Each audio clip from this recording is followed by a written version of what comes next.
Jai Gurudev, my name is Dr. Prabhakar Rao, and today I'll be giving a brief introduction to Vedic agriculture. It's actually a prelude to a course that I am conducting, a workshop between the 7th and 9th on Vedic agriculture, and it's a part of the birthday course celebrations that is happening on the occasion of the birthday of Shri Ravi Shankarji.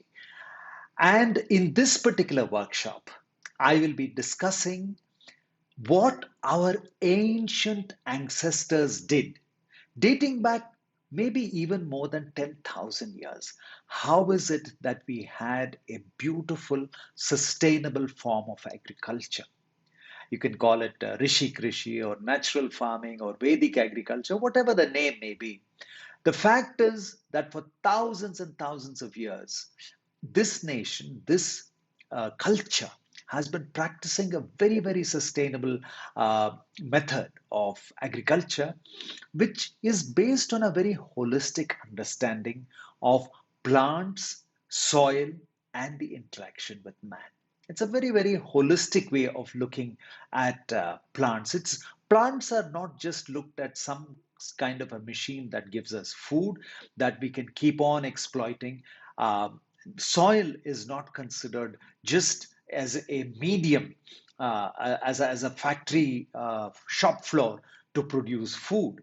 You know, the way the soil, plant, and the human interaction is looked at in a holistic way, this is something very special in Vedic agriculture. So we will go actually right back to the Saraswat civilization, the Indo Aryan civilization of Mohenjo-daro, Harappa, and all these places. And then we go back to maybe even 10,000 years or even predating that. We will see how this knowledge was given to us, how various people through the millennia have commentated, they have given commentaries on this particular text. And ultimately, this text, which today is known as Vriksha Ayurveda of Surapala, because he is the last well known commentator. But it is not Surapala who created this knowledge. This knowledge existed for thousands of years before him. But he was the last person who put it in a form that all of us could understand. Because today, when I speak about natural farming, everybody thinks about Subhash Palekarji's zero budget natural farming techniques. But that technique is only a culmination of many other experiments to revive the ancient traditions of Vrikshayurveda. I know we have, like for example, Mohan Shankar Deshpande, we had Dabolkar ji, we had all these people who made several attempts to popularize and revive the techniques of Vriksha Ayurveda, you know, and we actually go and explore the text Vriksha Ayurveda itself in this workshop.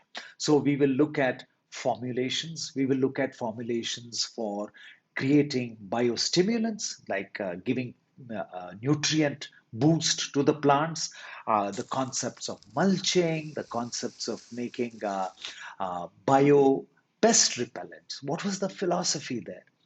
We will look at various aspects of how they looked at weed control, you know, and how the plant itself was looked after, was looked at through the eyes of the Tridosha, you know. So Vata, Pitta, Kapha, just like we have Vata, Pitta, Kapha in Ayurveda for human beings, in Vriksha Ayurveda, plants also have this three constitutions, Vata, Pitta, Kapha, and how the balance of these three doshas is essential for agriculture. It's a fascinating science. So we will look at this, and then we will look at several cutting edge research that's happening right now today, you know, in reviving weed control formulations, in reviving pest repellent formulations, in creating biostimulants, you know, nutrient biostimulants, etc. So these are all very exciting things that we will be looking at. We will also look at the myth of the soil test report, which is the basis of chemical farming, you know. So it's like how how far away we are from the truth when we depend on a soil health card and then go to the market and buy fertilizers and pesticides and use it for agriculture. How far from the truth that is. We will look at that in very scientific and in a very deep dive manner. We will also look at the ancient science of Agnihotra. Now, many people know how to do Agnihotra. They know the mantra, they know the process, and they do it as well. But what is the basis of this? Where does this come from? What is the deep dive science behind this? How did the ancients make transmitters, like amplifiers for Agnihotra? Modern cutting edge scientific research to validate the Agnihotra principles, So all this we will look at in the workshop, And finally, gardening hacks. If you have to do chemical-free, sustainable growing of even a few pots on your terrace or balcony, how do you deal with insects? How do you deal with nutrition? How do you deal with very simple things that you can do, to lead a sustainable life?